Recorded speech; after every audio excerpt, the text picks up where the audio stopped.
সিয়াম পূজার পর্যায়ের একটা কোনো কাজ পাওয়া যায় তাহলে করব। মানে 5 বছরেও একটা পাওয়া গেল না? আমি তো পাইনি, সিয়াম পেয়েছি কিনা আমি জানি না, আমি আমারটা বলবো আমি পাইনি। তো তোমার কি মনে হয় যে তুমি কিছু স্ক্যান্ডালের কারণে পিছিয়ে গেছো? কারণ তোমাকে নিয়ে বেশ কিছু স্ক্যান্ডালও হয়েছে মাঝখানে। তাই নাকি? আসলে স্ক্যান্ডাল কি স্ক্যান্ডাল শুনি?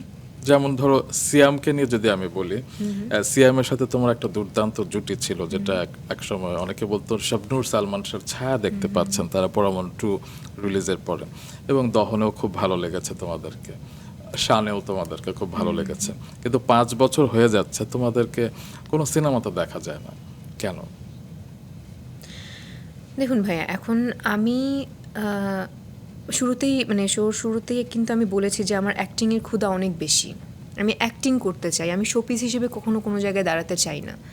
আমাকে যখন বলা হবে যে তুমি এইখানে জাস্ট এই ক্যারেক্টারটা এইটুকু সময়ের জন্য করবে, আমি আগে দেখবো যে ওই ক্যারেক্টারের ডেপথ কতটুকু, আমাকে মানুষ লাস্ট অবধি মনে রাখে কি না, আমি ওইটা দেখবো। এখন নামে মাত্র একটা নায়িকা হিসেবে দাঁড়িয়ে গেলাম, ওটা আমি কখনো চাই না। সো সিয়াম পূজার যে একটা চাহিদা ছিল, শুধু সিয়াম পূজার জুটিটাকে কাজে লাগিয়ে যে আমরা কোনো রকম একটা কাজ করে দিব, তখন তো আসলে ওই যেই মানে ভারী ব্যাপারটা সিয়াম পূজার মধ্যে ছিল, যেই জুটির মধ্যে ছিল, ওইটা নষ্ট হয়ে যায়।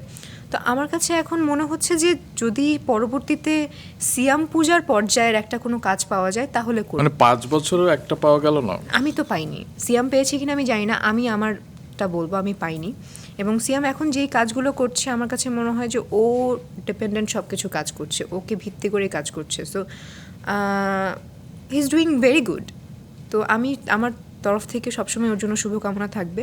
আর যখন মনে হবে যে আমি এবং সে সমানে সমানে কোনো ক্যারেক্টার পাবো, তখন আমিও চিন্তা করব।